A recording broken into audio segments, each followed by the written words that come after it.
So hi, my name is Ryan Hudson. I'm a biophysics major at UTC and an experienced web developer. My partner is Manuel Gonzalez, a skilled translator and literary studies major at the National University of Columbia.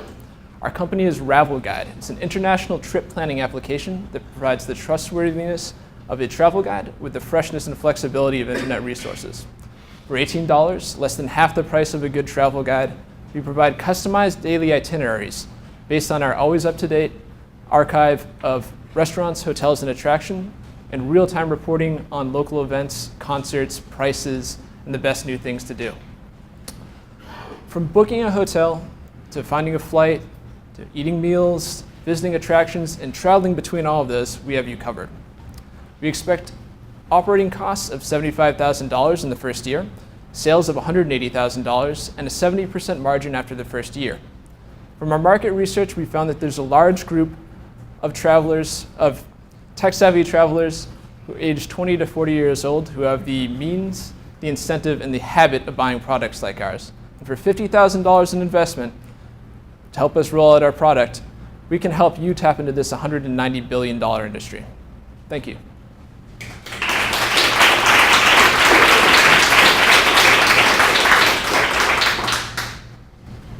All the free resources out there for travel guides and apps and things, what makes someone pay $18 for your product? Well, the problem is that there's a paradox of choice with the information that we have right now. There's way too many things to look at. It takes forever to plan travel. It's way too much information. The reviews are biased. It's just not that great. And a travel guide has very nicely written reviews, but it's not up to date like the online travel sites. So what we're doing is we're basically making those reviews that you normally find in a travel guide, and then supplementing that with those free online resources. So links to Yelp, links to TripAdvisor, as much information as we can for someone who's looking for this. And combining that into a service that basically plans out your daily itinerary, pre-populating it with all the things you can do, and then letting you switch around and research to your heart's content until you have the schedule that you want. And it helps you make sure that there's nothing left out.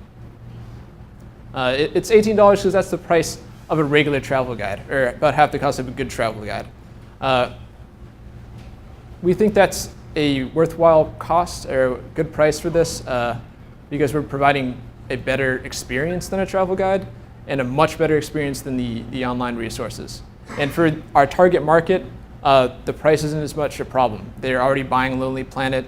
They're already subscribed to $100 a year travel magazines. So $18 isn't a big deal for a country-specific guide that has everything they need, and they don't have to do all that research themselves. What kind of work do you see on the front end? It doesn't seem like much because you've got very low capitalization required. How are you going to build this? Excellent question. The reason that we can do this for so little is that we're going to do it on a country-by-country basis, starting in Latin America, where the exchange rate is very favorable for U.S. businesses employing employees in there, or in Colombia, or South America. We're starting in Colombia. Basically, we can pay someone $300 a month to work full-time writing this guide, building all that curated information, putting all this together, instead of having to pay American workers to do that. It's going to cost a lot more. We'll have American web developers, so that takes up a large percentage of that $75,000 to get one good web developer to help me out there.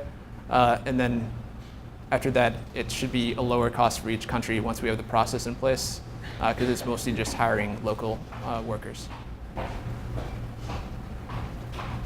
So these are guides that you create these guides, and they're out there, and then people can move it. They're not customizable per person. They are. I mean, so who does that customization? Is there an agent? Oh, no, it's not like a personalized service. It lets them customize it, or it lets customers customize it themselves. We just give them the tools, and we pre-populate the actual itineraries and trips just based on information we have in the experience of our curators, of other travelers, and of the review sites and things like that, so that they can have the best experience. And then if they want to do something else, like say they wanted to go to a certain attraction, it will just pre-populate everything else around that. So say you want to go to the Lost City in Colombia. You're going to get all the restaurants around there, you're going to get all the hotels around there, the best of those, all customized based on the price that you want to pay for that. Ron, I'm concerned about the underlying integrity and quality of the data.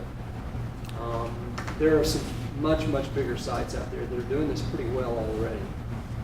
How can we be sure that you're getting the best prices and the most up-to-date currency exchanges and just the most current pricing that's available out there? It comes down to blending people and technology. So the curators, like the actual workers for this, they're going to go through and build that framework, build all those reviews, gather all the information that's available out there on the web into one place, and kind of mull it around in their brains and say what you really need to know about this. The always up-to-date prices and stuff, that's where I kind of come in the technology. There's a lot you can do right now to update that. So you can bring in all those travel guides and stuff like that, use that as a framework for that. You can bring in travel distance stuff from Google. Local prices we can get just from our guides. They're living in country. They can call up a restaurant and say, what are your prices? They can get that information.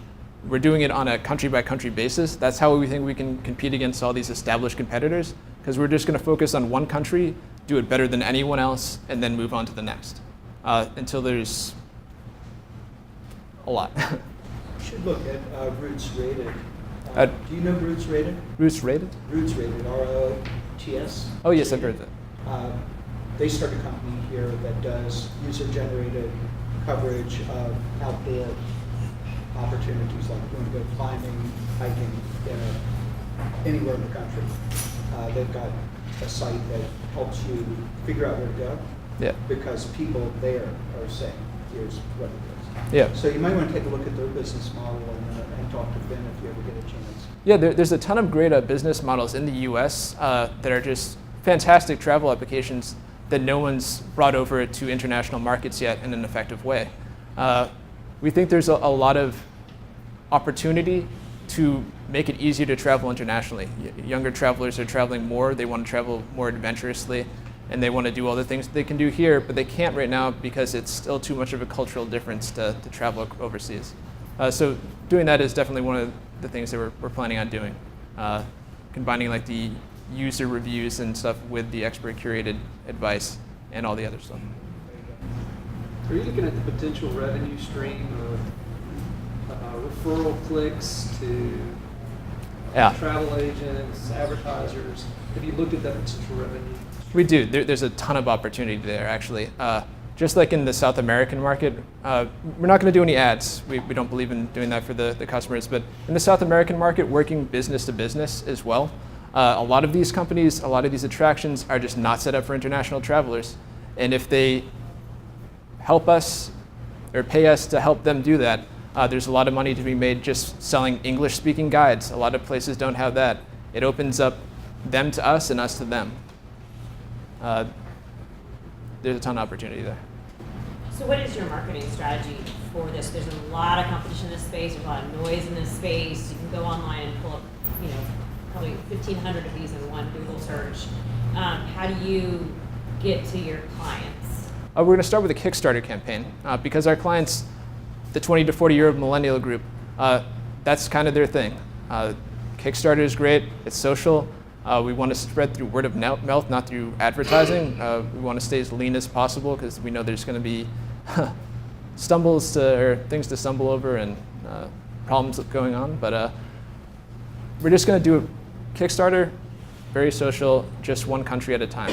We're just going to try to own Colombia to start with because my partner has extensive resources in the Colombian travel agencies,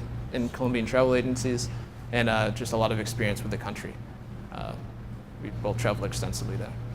So we think we can do that well, and once we have a good pattern set up, we can replicate that in other countries.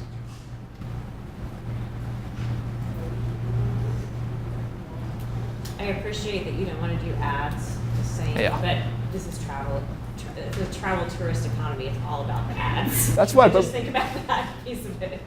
We did think about that, but then we saw things like Hipmunk, where there's no ads, and it's all just based on revenue from the hotels they're booking or the flights. And we find that people like that, and everyone uses ad block nowadays anyway, so we don't want to tie ourselves to that model just yet. We want to be different. We want to respect the customer. We want to respect the businesses we're referring them to, and do our best to help both of them. One more from me. The $18 price point that you're setting out, what you didn't talk about was like the term of that. Yeah. If I give you $18, am I in forever? Is it annual? Is it one time, one trip? Thinking $18 forever, just because there's enough new travelers being born every year to still allow for significant growth, and possibly doing a one-time trip for like $5 or $10 just to get people hooked on the service so that they'll buy the full one. I tend to think your revenue is really going to come from the referral. Yeah, that's going to be the long-term strategy. And you may want to think about getting that barrier to use out of the way. Absolutely, and if there's enough funding to lower our requirements, then that's absolutely it. It's how many customers we can get in love with the service, and then doing everything we can to monetize that respectfully for everyone involved.